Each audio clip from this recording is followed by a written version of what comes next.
शांती. आज आहे 16/10/23 ची मुरली.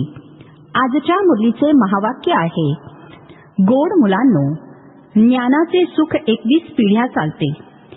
ते आहे स्वर्गामधील कायमस्वरूपी सुख.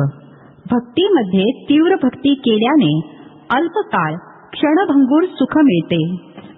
प्रश्न आहे, कोणत्या श्रीमतावर चालून तुम्ही मुले सद्गती प्राप्त करू शकता?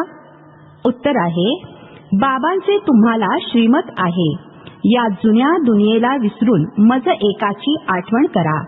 यालाच बलिहार जाणे अर्थात समर्पित होणे किंवा जिवंतपणी मरणे म्हटले जाते. याच श्रीमतामुळे तुम्ही श्रेष्ठ ते श्रेष्ठ बनता. तुमची सद्गती होते. साकार मनुष्याची सद्गती करू शकत नाही. बाबाच सर्वांचे सद्गती दाता आहेत. गीत आहे, ओम नमः शिवाय. ओम शांती. मुलांनी गाणे ऐकले. गायले जाते, ऊंचे ते ऊंचा भगवान. आता मनुष्य मात्र भगवंताचे नाव तर जाणत नाहीत. भक्त भगवंताला जाणत नाहीत. जोपर्यंत भगवंत स्वतः येऊन भक्तांना आपली ओळख देत नाही, हे तर समजावून सांगितले गेले आहे. ज्ञान आणि भक्ती. सतयुग त्रेतामध्ये आहे ज्ञानाचे प्रारब्ध.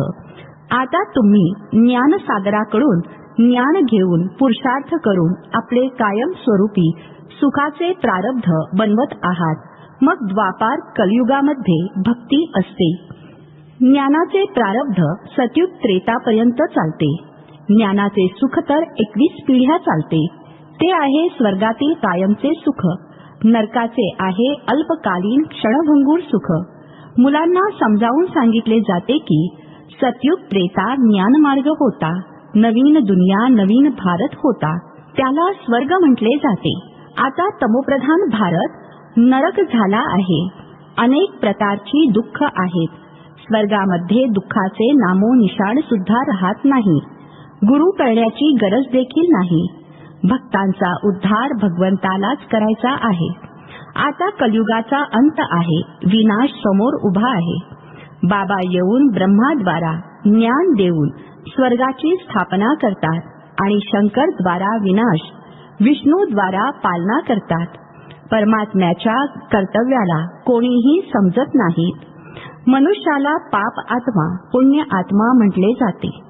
पाप परमात्मा पुण्य परमात्मा म्हटले जात नाही. महात्म्याला देखील महान आत्मा म्हणतील, महान परमात्मा म्हणणार नाहीत. आत्मा पवित्र बनते. बाबांनी समजावून सांगितले आहे, सर्वप्रथम मुख्य आहे देवी देवता धर्म. त्या समयी सूर्यवंशीच राज्य करत होते. चंद्रवंशी नव्हते. एक धर्म होता. भारतामध्ये सोन्या चांदीचे महाल होते. हिरे माणकांनी छते आणि भिंती सर्व सजलेल्या असायच्या. भारत हिऱ्यासमान होता. तोच भारत आता कवडीतुल्य झाला आहे. बाबा म्हणतात, मी कल्पाच्या अंतसमयी आणि सतयुग आदीच्या संगमावर येतो. भारताला मातांद्वारे पुन्हा स्वर्ग बनवितो. या आहेत शिवशक्ती पांडव सेना. पांडवांची प्रीत एका बाबांसोबत आहे. त्यांना बाबा शिकवतात. शास्त्र इत्यादी सर्व आहेत भक्ती मार्गाची सामग्री. तो आहे भक्ती कट. आता बाबा येऊन सर्वांना भक्तीचे फळ ज्ञान देतात, ज्यामुळे तुम्ही सद्गतीमध्ये जाता. सर्वांचे सद्गतीदाता एक बाबाच आहेत. बाबांनाच ज्ञानसागर म्हटले जाते. बाकी मनुष्याला मुक्ती जीवनमुक्ती देऊ शकत नाही. हे ज्ञान कोणत्याही शास्त्रांमध्ये नाही आहे. ज्ञानसागर एक बाबांनाच म्हटले जाते. त्यांच्याकडून तुम्ही वारसा घेता. मग सर्व गुण संपन्न 16 कला संपूर्ण बनाल. ही देवतांची महिमा आहे. लक्ष्मी नारायण आहेत 16 कला संपूर्ण. राम सीता आहेत 14 कला. हे शिक्षण आहे. हा कुठलाही सर्वसामान्य सत्संग नाहीये. सत आहेतच एक. तेच येऊन सत्य समजावून सांगतात. ही आहेच पतित दुनिया.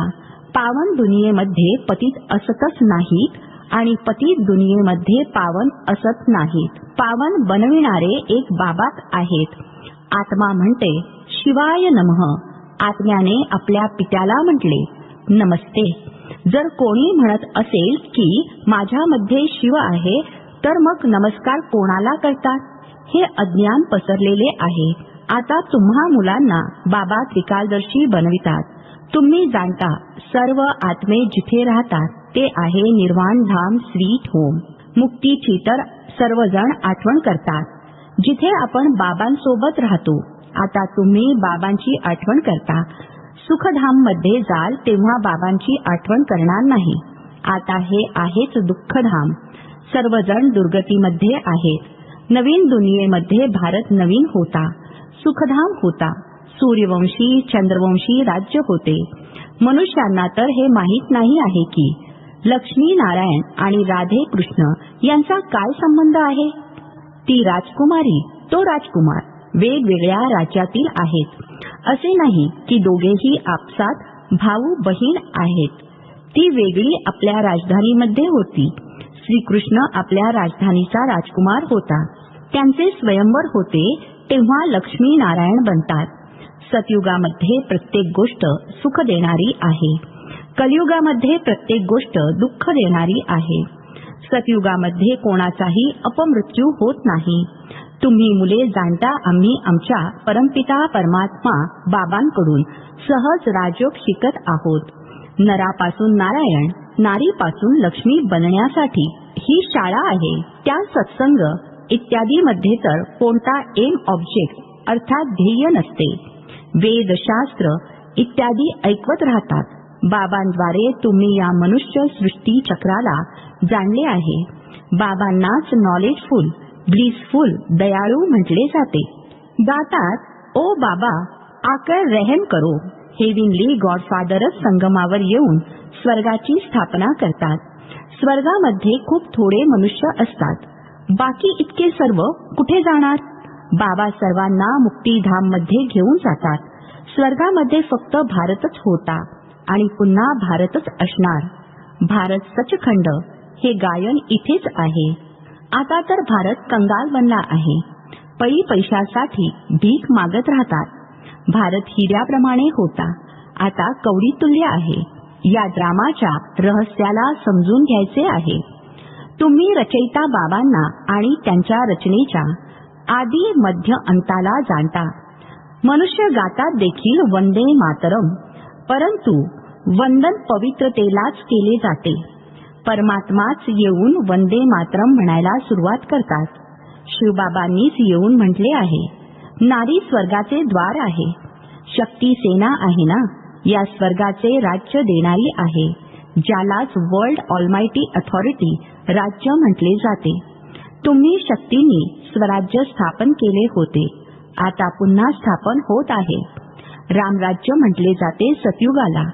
आता देखील म्हणतात रामराज्य असावे, परंतु ते कोणी मनुष्य तर करू शकणार नाही. इनकॉर्पोरियल गॉडफादर अर्थात निराकार ईश्वर पिता येऊन शिकवतात. त्यांना देखील शरीर तर पाहिजे ना, मग जरूर ब्रह्मातनामध्ये यावे लागेल. शिवबाबा तर तुम्हा सर्व आत्म्यांचे पिता आहेत. प्रजापिता सुद्धा गायला जातो. पिता तर बाबा झाले ना. ब्रह्माला ग्रेट ग्रेट ग्रँडफादर म्हटले जाते. आदिदेव आणि आदिदेवी दोघेही बसले आहेत, तपस्या करत आहेत. तुम्ही देखील तपस्या करत आहात. हा आहे राजयोग. संन्याशांचा आहे हठयोग. ते कधीही राजयोग शिकवू शकत नाहीत. गीता इत्यादी जी काही शास्त्र आहेत ती सर्व आहे भक्ती मार्गाची सामग्री. वाचत आले आहेत, परंतु तमोप्रधान बनले आहेत. ही तीच महाभारत लढाई आहे, ज्याद्वारे विनाश होणार आहे. सायन्स कुठल्या वेदांमध्ये नाही आहे, त्यामध्ये तर ज्ञानाच्या गोष्टी आहेत. हा सायन्स बुद्धीचा चमत्कार आहे, जे नवीन शोध लावत राहतात. विमान इत्यादी सुखासाठी बनवतात, नंतर अखेरीस यांच्याद्वारेच विनाश होतो. ही सुखाची हुनर अर्थात सुखदायी वस्तू बनविण्याची कला भारतामध्येच राहील. दुःखाची हुनर अर्थात मारणे इत्यादीसाठी वस्तू बनवण्याची कला नष्ट होईल. सायन्सचे शहाणपण कामात येते. हे बॉम्ब्स इत्यादी कल्पापूर्वी सुद्धा बनले होते. पतित दुनियेचा विनाश आणि मग नवीन दुनियेची स्थापना होणार आहे. बाबा म्हणतात, तुम्ही 84 जन्म पूर्ण केले आहेत. आता या देहाचा अहंकार सोडून मज पित्याची आठवण करा. तेव्हा आठवणीच्या योग अग्नीने विकर्म विनाश होतील. रावणाने तुमच्याकडून पुष्कळ विकर्म करवून घेतली आहेत. पावन बनण्याचा तर एकच उपाय आहे. तुम्ही आत्मा तर आहातच. म्हणता सुद्धा मी आत्मा असे म्हणणार नाही की मी परमात्मा आहे. म्हणता माझ्या आत्म्याला नाराज करू नका. आत्मा सो परमात्मा म्हणणे ही तर खूप मोठी चूक आहे. आता आहे तमोप्रधान व्यभिचारी भक्ती. जे येईल त्याची पूजा करत बसतात. अव्यभिचारी एकाच्या आठवणीला म्हटले जाते. आता व्यभिचारी भक्तीचा देखील अंत होणार आहे. बाबा येऊन बेहदचा वारसा देतात. सर्वांना सुख देणारे एक बाबाच आहेत, दुसरे कोणीही नाही.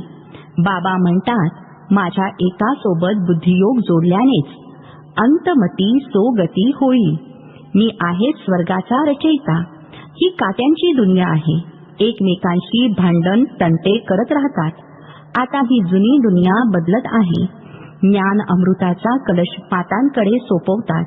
हे आहे ज्ञान. परंतु विषाच्या तुलनेमध्ये अमृत कुठे गेले आहे. म्हटले सुद्धा जाते अमृत छोड विष काहे को खाय. श्रीमतामुळेच तुम्ही श्रेष्ठ बनाल. परमपिता परमात्मा येऊन श्रीमत देतात. श्रीकृष्ण सुद्धा श्रीमतामुळेच असा बनला आहे. या समजून घेण्यासारख्या गोष्टी आहेत. या साऱ्या जुन्या दुनियेला विसरून एका बाबांची आठवण करायची आहे. बलिहार देखील आत्ताच जायचे असते. याला जिवंतपणी मरणे म्हटले जाते. भक्ती मार्गातील गोष्टी वेगळ्या आहेत. तो आहे भक्ती कल्ट. भक्तीमध्ये तर पुष्कळ गुरु आहेत. परंतु सद्गती दाता एकच निराकार परमपिता परमात्मा आहेत. साकार मनुष्य मनुष्याची सद्गती करू शकत नाहीत.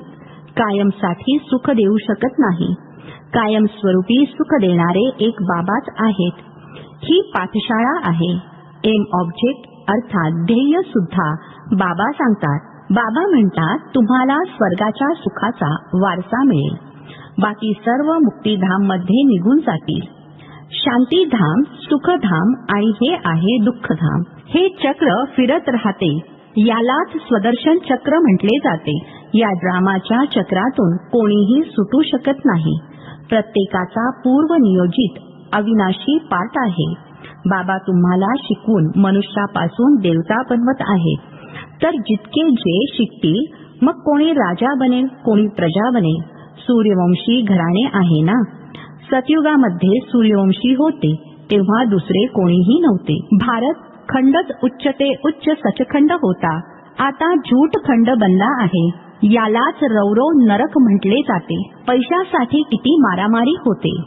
तिथे अर्थात सतयुगामध्ये कोणत्याही वस्तूची अप्राप्ती नसते, जिच्या प्राप्तीसाठी काही पाप करावे लागे. बाबाच या भ्रष्टाचारी दुनियेला श्रेष्ठाचारी बनवत आहेत. या मातांद्वारे यांनाच बाबा वंदे मातरम म्हणतात. संन्यासी वंदे मातरम म्हणत नाहीत. त्यांचा आहे हदचा संन्यास. हा आहे बेहदचा संन्यास. संपूर्ण दुनियेचा बुद्धीने संन्यास करायचा आहे. शांतीधाम सुखधामची आठवण करायची आहे. दुःखधामला विसरायचे आहे.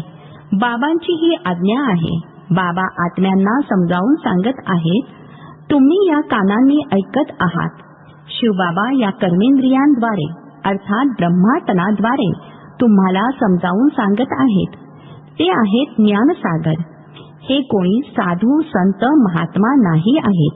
अच्छा, गोड गोड खूप वर्षांनंतर भेटलेल्या मुलांप्रती मात पिता बाप दादांची प्रेमपूर्वक आठवण आणि सुप्रभात. आत्मिक पित्याचा आत्मिक मुलांना नमस्ते. आम्हा आत्मिक मुलांचाही आत्मिक पित्यांना नमस्ते. धारणेसाठी मुख्य सारांश. पहिला पॉइंट आहे बाबांवर संपूर्णपणे बलिहार जायचे आहे. देहाचा अहंकार सोडून योग अग्नीद्वारे विकर्म विनाश करायची आहेत. दुसरा पॉइंट आहे एम ऑब्जेक्टला बुद्धीमध्ये ठेवून शिकायचे आहे. पूर्व नियोजित ड्रामाला बुद्धीमध्ये ठेवून स्वदर्शन चक्रधारी बनायचे आहे. आजचे वरदान आहे सदैव उमंग उत्साहाच्या पंखांद्वारे उडत्या कलेमध्ये उडणारे श्रेष्ठ आत्मा भव. स्पष्टीकरण आहे, ज्ञान योगासोबतच प्रत्येक वेळी, प्रत्येक कर्मामध्ये, प्रत्येक दिवशी नवीन उमंग उत्साह कायम राहावा. हाच उडत्या कलेचा आधार आहे. कोणतेही कार्य असो, भले सफाईचे असो, भांडी घासण्याचे असो, साधारण कर्म असो, त्यामध्ये देखील उमंग उत्साह नैसर्गिक आणि निरंतर असावा. उडती कला असणारी श्रेष्ठ आत्मा उमंग उत्साहाच्या पंखांद्वारे सदैव उडत राहील. ती कधीही गोंधळून जाणार नाही. छोट्या छोट्या गोष्टींनी थकून जाऊन थांबणार नाही. स्लोगन आहे, जे निर्माण चित्त अथक आणि सदा जागती ज्योती आहेत, तेच विश्व कल्याणकारी आहेत. ओम शांती.